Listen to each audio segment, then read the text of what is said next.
Haleluya, Yesu nashimwe cyane bene data, nongeye kubashimira kubw'umwanya wanyu mujya mufata kugira ngo munkurikirane. Simbifata nk'ibisanzwe, ni nayo mpamvu ndushaho kubasengera kugira ngo Imana yo mu ijuru irushirizeho kujya ibafasha gusobanukirwa ijambo ryayo rinciyemo kurusha ndetse n'uburyo ngiye mba nabivuze, kuko Imana irabishoboye. Tudatinze munyemerere nsome ijambo ry'Imana, hanyuma dusenge, noneho dutangira kuganira ku ijambo ry'uyu munsi. Uyu munsi turasoma mu Kuva ibice 33, dusome ku murongo wa 7. Ijambo ry'Imana ravuga ngo Mose ajyana ihema arishinga hirya y'ingando z'amahema yabo ahahitaruye, aryita ihema ry'ibonaniro. Uwashakaga Uwiteka wese yavaga mu ngando akajya ku ihema ry'ibonaniro ryari hirya yaho. Tugiye nanone gusoma mu Bakorinto ba 2 ibice 5, dusome ku murongo waho wa 1. Haravuga ngo tuzi yuko niba inzu y'ingando yacu yo mu isi izasenywa, dufite inyubako ituruka ku Mana, inzu itubatswe n'intoki itazashira yo mu ijuru. Mana yaremye ijuru n'isi, nongeye kugushimira kubw'uyu mwanya. Urakoze Uwiteka, ijambo ryawe ni wowe, kandi wifuza yuko tukumenya, tukagusobanukirwa, tukamenya uburyo dukwiriye kubana nawe. Ndakwinginze rero ngo uyu mwanya unyemerere Kristo mfashe kugira ngo nkuvuge, nkubwire bene data bankurikira, maze uko banyumva Mwami wanjye kandi data ubamfashirize, ubafashe kugira ngo bakumenye, bamenye uburyo bakwiriye kubana nawe. Ndagushimiye rero ko wumvise gusenga kwanjye, ni mu izina ryawe Kristo mbisabye kandi nshima nizeye, amen. Amagambo twasomye bwa mbere yo mu Kuva, twabonye ngo Mose ngo yafashe ihema ry'ibonaniro ngo arijyana hirya y'amahema y'ubwoko bw'Imana, cyangwa se Abanyesirayeli. Murabizi bari mu rugendo bava i Misiri bajya mu gihugu cy'amasezerano, bari mu butayu. Imana yavuganye na Mose imubwira yuko bagomba kurema ihema ahantu Imana izajya itura, maze umuntu wese uzajya ashaka kubonana nayo cyangwa se kuvugana nayo akabasha kujya aho hantu. Nuko Imana imubwira uburyo agomba kurema iryo hema. Mose ararirema biciye no mu bantu Imana yamuhaye kugira ngo babikore, ibahaye ubwenge, ibahaye ku mwuka Mose yari afite, cyangwa se umwuka Imana yari yarahaye Mose. Ahangaha dusomye twumvise ngo Mose ngo yatwaye iryo hema ngo arishinga hirya. Mu yandi magambo, mu rugendo Abanyesirayeli bari bafite bajya mu gihugu cy'amasezerano, murabizi yuko byageraga igihe bitewe n'igicu, kuko nicyo bakurikiraga. Iyo cyahagurukaga kikagenda, nabo barahagurukaga bakagenda. Iyo cyahagararaga, nabo barahagararaga bagakambika amahema yabo munsi y'icyo gicu ahantu gihagaze. Rero ahantu igicu cyabaga gihagaze akaba ariho bakambika, Mose yajyanaga ihema ry'Imana hirya y'aho bakambitse, akaba ariho arishinga. Aha rero twasomye niko hatubwiraga ngo Mose yita iryo hema ngo ihema ry'ibonaniro. Kubera iki? Kuko Imana yaramubwiye iti umuntu wese uzajya ashaka yuko avugana nanjye, aza kumbona, azajya aza aho hantu. Niyo mpamvu hiswe ngo ihema ry'ibonaniro. Irindi jambo nanone twasomye ni mu Bakorinto ba 2 ibice 5 ku murongo wa 1. Yesu nashimwe cyane. Ahangaha umwanditsi aratubwiye ngo iki? Aratubwiye ngo hari inzu y'ingando tugira, dufite, wowe ufite, nanjye mfite, ngo yo mu isi. Ngo tuzi yuko iyo ngiyo nisenywa, ngo dufite iyindi izaturuka ku Mana, ngo kandi iyo ngiyo ngo ntiyubatswe n'intoki, ngo kandi itazashira. Mu yandi magambo, bene iyo izahoraho iteka ryose. Noneho ikibazo, wowe ufite ingando yo mu isi izasenywa urinde. Njyewe ufite ingando mbamo hano mu isi, ariko iyo ngando ikaba izasenywa, nyuma nkazahabwa iyindi ngando, njyewe ndinde. Bene data, Imana irema Adamu na Eva, aya magambo nkunze kuyagarukaho cyane. Imana yabumbye igitaka, igiha ishusho y'umuntu cyangwa se ishusho y'uyu mubiri ukuntu uteye, uhereye ku musatsi kugeza mu bworo bw'ibirenge. Icyo gihimba ukuntu giteye, Imana iha igitaka iyo shusho. Ariko ijambo ry'Imana ravuga ngo Imana ngihumekera mu mazuru y'icyo gitaka umwuka wayo. Kandi ijambo ry'Imana riravuga muri Yohana ibice 4 ngo Imana ni umwuka, ngo n'abayisenga bakwiriye kuyisengera mu mwuka no mu kuri. Hanyuma ngo Imana ihumekera muri icyo gitaka umwuka wayo, ngo nuko umuntu agira ubugingo buzima. Umuntu atangira guhumeka, umuntu atangira gutekereza, umuntu atangira kugambirira, umuntu atangira kugira amarangamutima, umuntu atangira kugenda, umuntu atangira kugira ibintu akora. Ibyo nibyo bigaragaza yuko umuntu afite ubuzima.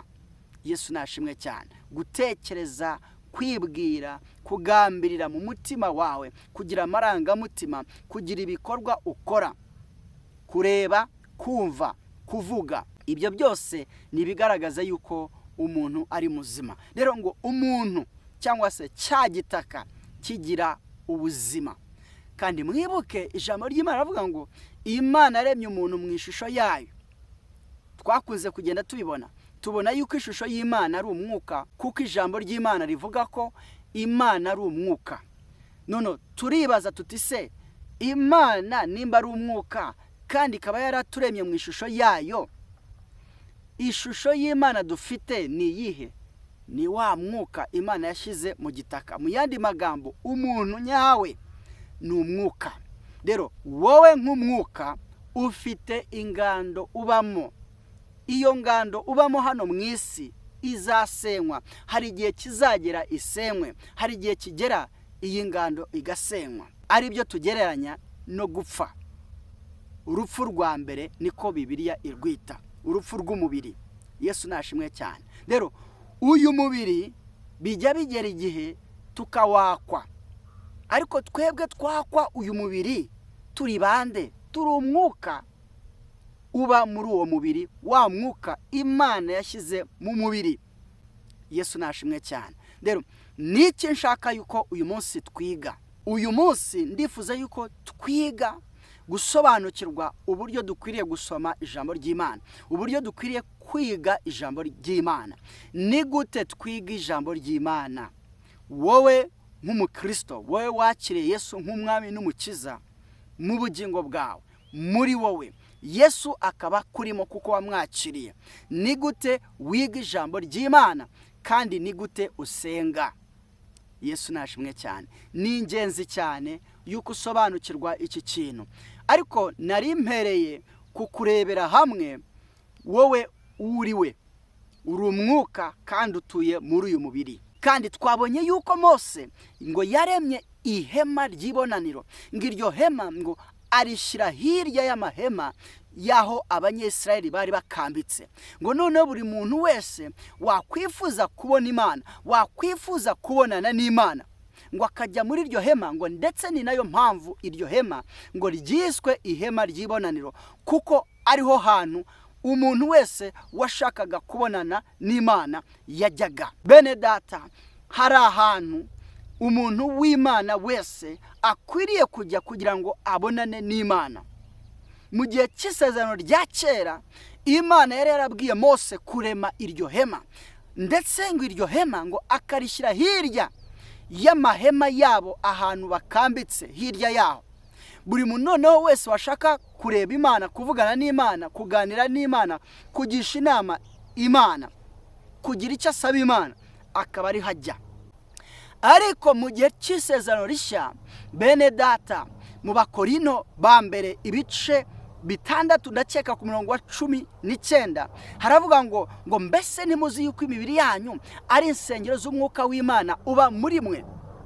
noneho mu gihe cy'isezerano rishya ibyo twabonaga nk'ihema ryashingwaga hirya y'amahema y'aho batuye abanyesiraheli, ubwoko bw'Imana, noneho turimo kumva yuko ihema ari imibiri yacu. Turimo kumva yuko ihema ari imibiri yacu. Ngo mbese ntimuzi yuko imibiri yanyu ari insengero z'umwuka w'Imana uba muri mwe? Twabibonye bene data yuko twebwe turi imyuka, wowe uri umwuka, njyewe ndi umwuka, kandi mfite ingando mbamo. Ngo iyo ngando mbamo ni umubiri wanjye, kuko igihe kizagera iyi ngando nzayakwe. Ngo ariko hari iyindi ngando nzahabwa, hari iyindi nzu nzahabwa. Iyo nzu itazakurwaho, izahoraho iteka ryose. Iyo nzu ngo itubatswe n'intoki, ngo ahubwo iyo nzu izava ku Mana. Ariko mu gihe nkiri muri iyi si, mu gihe uri muri iyi si, mwene data, ahantu uri, ahantu utuye ni muri uwo mubiri wawe, wowe nk'umwuka. Rero urusengero noneho bene data ntabwo ruri kure yawe. Aha ni Imana ituye mwene data, n'ubundi ni muri wowe. Ijambo ry'Imana ravuga ngo kuko Imana yakunze abari mu isi cyane, ngo byatumye itanga umwana wayo w'ikinege, ngo kugira ngo umwizera wese atarimbuka, ngo ahubwo ahabwe ubugingo buhoraho. Rero umuntu wizeye Yesu nk'umwami n'umukiza w'ubugingo bwe, ngo ahabwa ubugingo buhoraho. Icyo kintu cyiswe ubugingo buhoraho ahawe cyangwa se ahabwa kijya hehe? Mwene data, kijya muri wowe mu mubiri. Niwe mwuka w'Imana. Umwuka w'Imana aba muri twebwe. Yesu nashimwe cyane. Ngo mbese ntimuzi yuko ngo imibiri yanyu ari insengero z'umwuka w'Imana uba muri mwebwe? Umwuka w'Imana ukurimo mwene data ni ubugingo bw'iteka. Uwo mwuka w'Imana ukubamo ni Imana ubwayo. Mwene data, Imana ikurimo, umwuka w'ubugingo ukurimo, umwuka utazashira, umwuka w'iteka ryose. Imana yo mu ijuru iba muri uwo mubiri. Mbese ntimuzi yuko imibiri yanyu ari insengero z'umwuka w'Imana uba muri mwebwe? Wowe wakiriye Yesu nk'umwami n'umukiza w'ubugingo bwawe, akurimo, ari muri uwo mubiri, uwo mubiri wawe. Yesu ari muri wowe, kandi nawe uri umwuka. Yesu nk'umwuka ari muri wowe, nawe uri umwuka. Yesu nashimwe cyane. Noneho abanyesirayeli ngo bavaga mu ngando bakajya hirya y'ahantu ihema ry'ibonaniro ryashinzwe kugira ngo bajye kubonana n'Imana. Ariko noneho twumvise yuko ihema ry'ibonaniro ryabaye imibiri yacu. Twebwe abakiriye umwami Yesu nk'umukiza w'ubugingo bwacu, yaje gutura mu mahema y'imibiri yacu, yaje kuguturamo, akurimo mwene data. Rero niba ushaka kubona Imana, ntabwo Imana iri kure yawe, ahubwo Imana ikurimo. Ntabwo Imana ugomba kujya kuyirebera ahandi hantu, kuko Imana ikurimo. Yesu nashimwe cyane. Rero shaka Imana ikurimo mwene data, kandi wowe nk'umwuka uyishakisha umwuka wawe, kandi ushaka umwuka w'Imana, kuko Imana ari umwuka. Yesu nashimwe cyane. Rero ni umwuka w'umuntu ushaka Imana, ariko Imana nayo ni umwuka. Yesu nashimwe cyane. Rero niki dukora mu gihe turimo kwiga ijambo ry'Imana, kandi niki dukora mu gihe turimo gusenga? Bene data, mbere yuko yenda tuvuga kuri ibyo, ndagira ngo mbabwire yuko wowe nk'umwuka, ibitekerezo byawe, amarangamutima yawe, ubugingo bwawe nibyo bigize umwuka wawe. Ibitekerezo byawe rero, amarangamutima yawe mwene data, ubugingo bwawe biri mu mubiri wawe, birimo imbere mu mubiri wawe. Kandi Imana nimba warayakiriye, Yesu niba waramwakiriye, n'ubundi nawe akurimo. Ariko iyo ugiye kureba uburyo tubayeho abantu muri iyi si, usanga nubwo ubuturo bwacu burimo imbere mu mibiri yacu, ariko dukunze kuba hanze y'imibiri yacu. Niki nshaka kuvuga? Iyo urebye ibitekerezo byacu, ukareba amarangamutima yacu, ahanini byuzuye ibintu by'ahangaha mu isi. Ibyo dukunze kwibwira, ibyo dukunze gutekereza, ni ibijyanye n'ubuzima bwa buri munsi ducamo hano mu isi. Urugero, uzasanga ibitekerezo byacu bikunze kugaruka ku kazi dukora, uzasanga ibitekerezo byacu bikunze kugaruka ku bintu bitunze imibiri yacu. Uratekereza ngo uyu munsi ndaza kujya hehe, ese urugendo ndarukoresha iki, ndakoresha imodoka cyangwa se ndakoresha amaguru. Uratekereza uti ndaza guhura na kanaka, uratekereza ngo ndaza gukora ibi n'ibi. Mbese ibitekerezo byacu, amarangamutima yacu byuzuranye ibintu bifatika, ibintu byaha mu isi. Bishatse kuvuga iki? Bishatse kuvuga ngo ubugingo bwacu, intekerezo zacu, amarangamutima yacu cyangwa se imyuka yacu yuzuyemo ibintu biri hanze y'imibiri yacu, ndetse ni nabyo tuzana kugira ngo bibe mu mibiri yacu. Kandi aho hantu mu mibiri yacu n'ubundi ni naho Imana iri, ni naho Yesu ari, umwuka wera niho ari. Ugasanga ndetse n'uburyo twumva Imana ahantu iri, twumva yuko Imana iri ahantu hejuru yenda tujya tuvuga ngo ni mu ijuru. Noneho washaka gushaka Imana ukumva yuko Imana ugomba kuyishaka ahantu ho mu ijuru, iyo hejuru, mbese hanze yawe, hanze y'umubiri wawe. Kandi ukirengagiza yuko Imana wayakiriye, Imana ikurimo, ahubwo ukwiriye kuyishakira muri wowe, ukwiriye kuyishakira mu mubiri wawe. Mbese ntimuzi yuko imibiri yanyu ari insengero z'umwuka w'Imana uba muri mwe. Umwuka wera aba mu mibiri yacu, aba muri izi ngando. Bene data, aha ubuturo bw'Imana muri iyi si ni mu mibiri yacu. Rero iyo dushaka Imana tugomba kuyishaka muri twebwe. Ubwo ndavuga ku bantu bakiriye Yesu nk'umwami n'umukiza w'ubugingo bwabo. Rero ntugashake Imana nk'aho iri kure yawe, ntugashake Imana nk'aho iri hejuru, ntugashake Imana nk'aho iri hanze y'umubiri wawe. Shaka Imana ikurimo, shaka Imana iri mu mubiri wawe. Niki dukora rero iyo dushaka Imana? Ni ibiki tugomba gukora?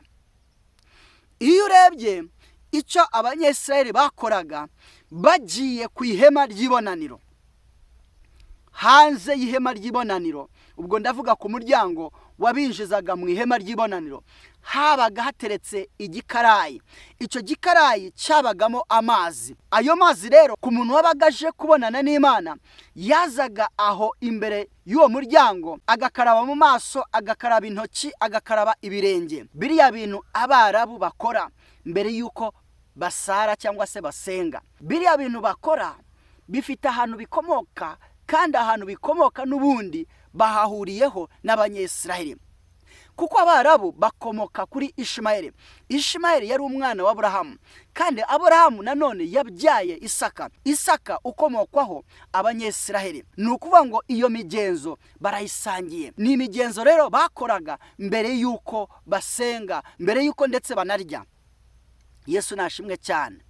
Rero imbere y'ihema ry'ibonaniro habaga hateretse igikarayi cyangwa se igikarabiro. Umuntu akabanza agakaraba ibyo bice, mu maso, mu ntoki, ndetse cyane cyane n'ibirenge. Yesu yigeze guhamagara abigishwa be, ngo arangije ngo afata igitambaro ngo yari yiziritse, ngo aboze ibirenge, ngo arangije ngo arabahanagura. Ngibyo byari bivuze yuko umuntu akarabye umubiri wose. Aho Petero yashatse no kwanga, aramubwira ati ahubwo ninjye ukwiriye kubikora. Yesu aramubwira ati niba utemeye ko mbikora ngo ntaho tuzaba duhuriye. Ariko Petero aramubwira ngo nimba ari ibyo noneho ahubwo ngo unyuhagire umubiri wose. Yesu aramubwira ati uwoza ibirenge ngo aba yoza umubiri wose. Ibyo si byo nashakaga kuvuga. Icyo nashakaga kubereka nuko mu by'ukuri iyi migenzo yari imigenzo yakorwaga n'ubundi n'Abanyesirayeli, Abayahudi. Rero Abarabu nabo kuba babikora nuko bafite ibintu byinshi basangiye bitewe n'inkomoko yabo bose. Rero imbere y'ihema ry'ibonaniro hari hateretse icyo gikarabiro, umuntu akoga ibyo bice mbere y'uko yinjira. Ibyo bishatse kuvuga iki? Mu isi ya none cyangwa se mu gihe turimo cya none, igihe cy'isezerano rishya, igihe noneho imibiri yacu ubwayo ariyo buturo bw'Imana, igihe imibiri yacu ariho nanone tugomba kujya kugira ngo tubonane n'Imana mu mibiri yacu, kuko Imana ariho iri. Mu gihe cya none n'iki tugomba gukora? Dukorera imibiri yacu. Mwene data, ndagira ngo nkubwire, imirimo uba wakoze mu isi bifatika, ibintu uba wakoze mu isi bifatika, amagambo uba wavuze mu isi bifatika, abakumvise mu isi bifatika, ababonye imirimo ukora, ababonye imyitwarire yawe mu isi bifatika, abo bantu bafite ukuntu bakugaye, abo bantu bafite ukuntu barebye ibintu wakoze, bafite ukuntu bumvise ibintu wavuze yuko bidakwiriye. Mwene data, bya bintu ukora bifatika, ya magambo uvuga akumvikana mu isi bifatika, ukwiriye kwisuzuma muri ibyo bikorwa, ukwiriye kwisuzuma muri iyo myifatire, muri izo ngeso, muri ayo magambo uvuga, muri ibyo bikorwa wakoze, ukareba mwene data niba nta makosa, ukareba niba nta byaha wakoze.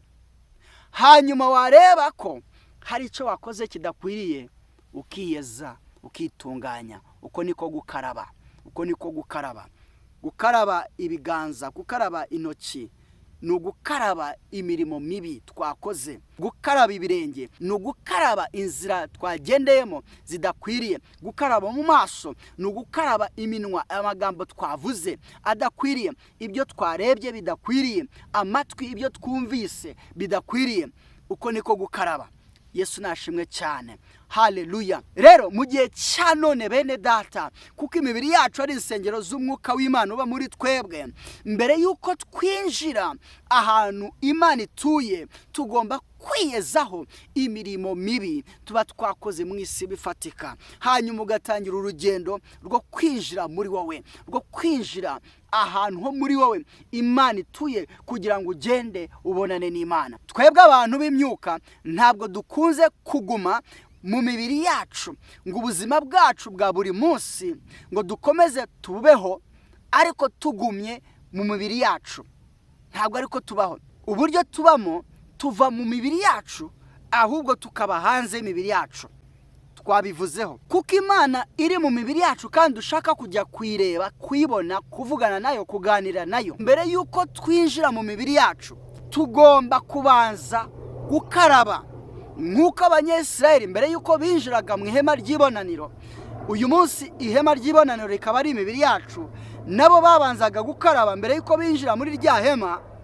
Natwe tugomba kubanza koga imirimo mibi twakoreye hanze y'ihema ry'ibonaniro, ariyo mibiri yacu. Rero iyo tumaze kwihana iyo mirimo, noneho twinjira muri twe. Ijambo ry'Imana muri Matayo ibice 6:6 haratubwira ngo weho nujya gusenga ngo ntukamere nk'indyarya, ngo ahubwo ngo ujye ubanza winjira mu cyumba cyawe, ngo hanyuma ukinge, ngo numara gukinga ngo uhereko wihererane na so wo mu ijuru, ngo nuko so ureba ibyiherereye ngo azakugororera. Twavuze uburyo ukaraba mbere yuko winjira mu mubiri wawe.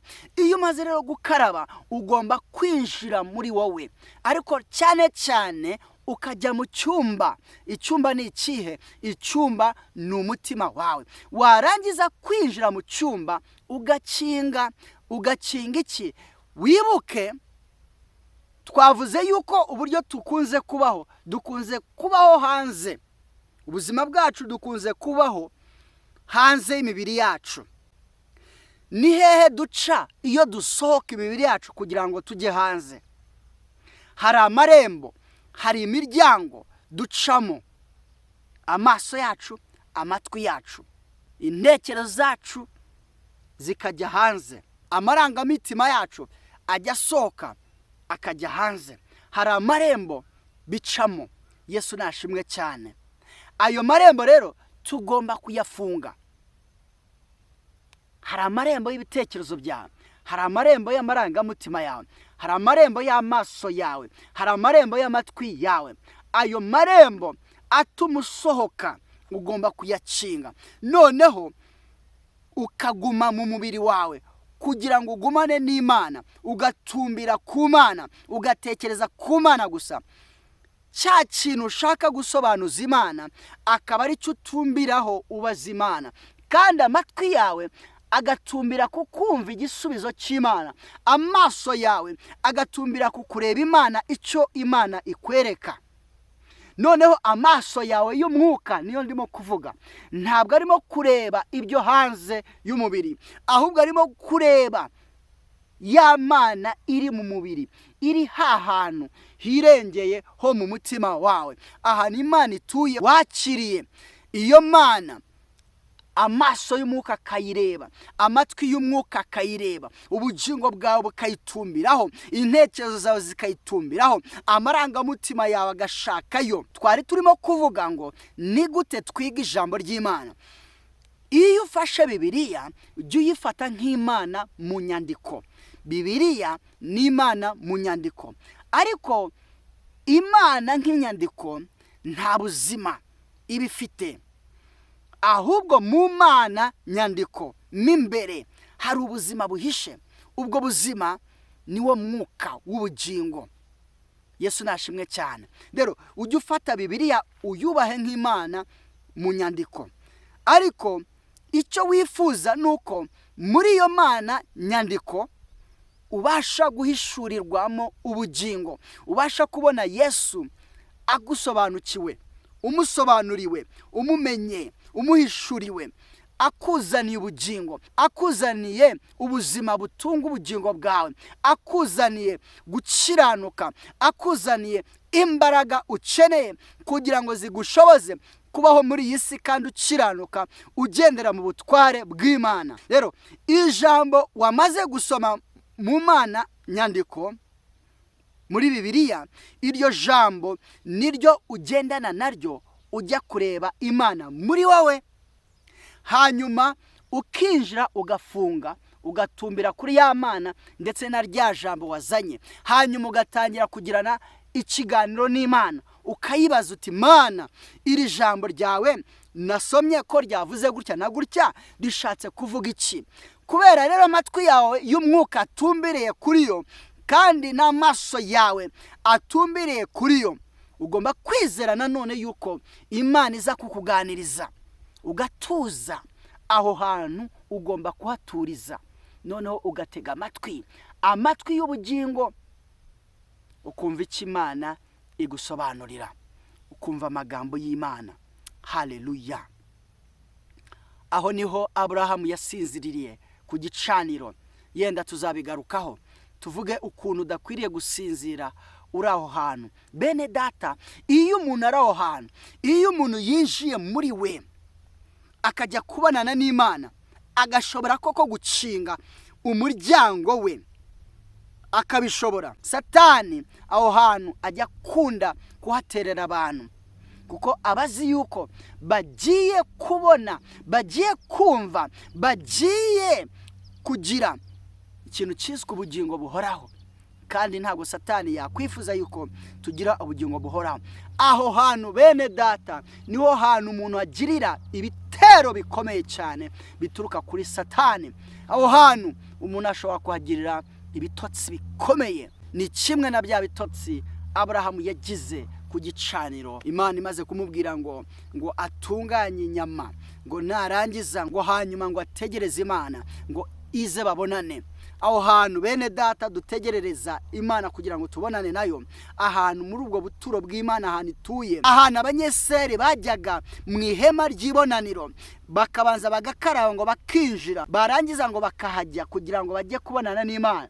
Mose yarahajyaga ngo akinjira mu ihema, ngo akinjira ngo ahera cyane, ngo aho ngaho ngo kuri ya ntebe y'ihongerero, ngo Mose ngo akahatega ugutwi kwe hagati y'amababa y'abamarayika, ngo akahatega ugutwi kwe, ngo akumva icyo Imana imubwiye, ngo kuko amaso ye yabaga atumbiriye Imana, ngo ubwiza bw'Imana bukamuzaho. Yasohoka Mose, Abanyesirayeli abantu bamubona ngo bakabona ngo afite kurabagirana kw'Imana. Kubera iki? Yatumbiriye Imana. Kandi iyo utumbiriye Imana bituma ubona umuco wayo, bituma ubona gukiranuka kwayo, bituma ubugingo bwawe bumurikirwa. Bukamurikirwa iki? Bukamurikirwa gukiranuka. Bituma amatwi yawe y'ubugingo yumva ibitumvwa n'abantu basanzwe, ukumva umutima w'Imana, ukumva icyo Imana igambirira, ukumva ubushake bw'Imana, ukumva Imana iguhishurira rya jambo urimo kuyisobanuza. No mu gihe dusenga bene data, niko dukora, niko dukwiriye kubigenza. Twinjira muri twebwe mu gusenga, tuba dufite ibyo twifuza ku Mana, ariko nk'uko nababwiye, ni ikiganiro. Ugomba kujya imbere y'Imana ukayibwira icyifuzo cyawe, cyangwa se ukayigisha inama, cyangwa se ukagira icyo uyibaza, hanyuma ugatega amatwi y'ubugingo, ukumva, ariko ukamenya yuko mwene data, aho hantu Satani ahaterera, ukirinda kwemera intege nke, aho hantu ukahirindira kugira intege nke, aho hantu ukahirindira igitotsi, kwemera yuko igitotsi cyagutwarira, ukabyanga,